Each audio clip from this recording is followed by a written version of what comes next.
आप रोज सुबह जल चढ़ाते हो ना परमात्मा को, तो बरगद के ऊपर जल चढ़ाने का नियम कितना पुराना है?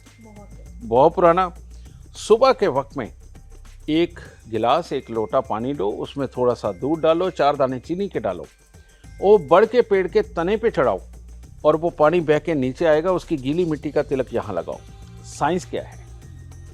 साइंस ये है कि आप बरगद के पेड़ को जब मर्जी जब भी डाल के मिलो, उसको छू के देखो, बरगद का पेड़ आपको उतनी ही गर्मी में मिलेगा जितनी हमारे शरीर के अंदर सेंसिटिविटी रहता है, ये बरगद के पेड़ के अंदर है। और जैसे ही हम उसके ऊपर जल डालते हैं, वो वाष्प होके नथनों में हमारे जाता है, और जब वो मिट्टी के साथ मिलकर के उसकी खुशबू के साथ नथनों में जाता है, तो यहाँ जल था, दूध था, चीनी थी, ये है चंद्रमा।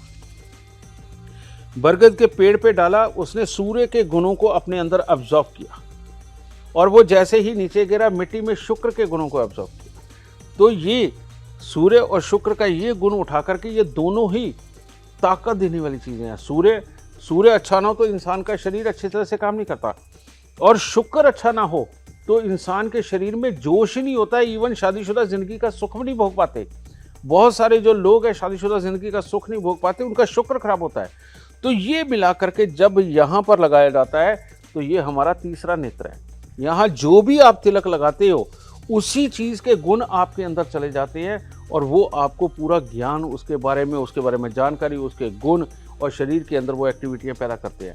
तो जब आप ये लगाते हो, तो ये इतनी इम्यूनिटी को बढ़ाने वाला ये तिलक बन जाता है कि आपके वाइट सेल्स को ये एकदम से बढ़ाने का काम करता है। अगर वो डेड हो रहे हैं, कम है, ये वाइट सेल्स को बढ़ा देगा, ये सिर्फ गीली मिट्टी का तिलक यहाँ लगाने से। और अगर आपके शरीर के अंदर वाइट सेल्स बढ़ गए, तो दुनिया की कौन सी बीमारी है जो आपके शरीर के अंदर टिक जाएगी? यही तो हमारे शरीर के सैनिक है, समझे? तो तेज पत्ता, शिलाजीत और बड़ के पेड़ पर दूध पानी चढ़ा करके गीली मिट्टी का तिलक लगाना, ये तीनों इंसान को स्वस्थ रखने के लिए बहुत ज़रूरी है। हर बीमार, किसी भी बीमारी से त्रस्त इंसान अगर ये करके देख ले, अगर रिजल्ट ना मिले तो कहे। एक तो ये चीज़ हो। अब जो मैं साइंस बताने जा रहा हूँ, ये तुम्हें बहुत हैरान करेगी, वैदिक वालों को भी करेगी, दुनिया को भी करेगी।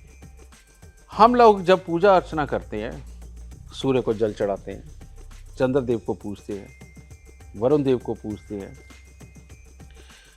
हम विष्णु जी को पूजते हैं, लक्ष्मी जी को पूजते हैं, सबको पूजते हैं, और हनुमान जी को पूजते हैं। जाकर के सबसे हम मांगते ही हैं, हमें ये पता ही नहीं कि कौन से देवता से क्या मांगना है, ठीक है।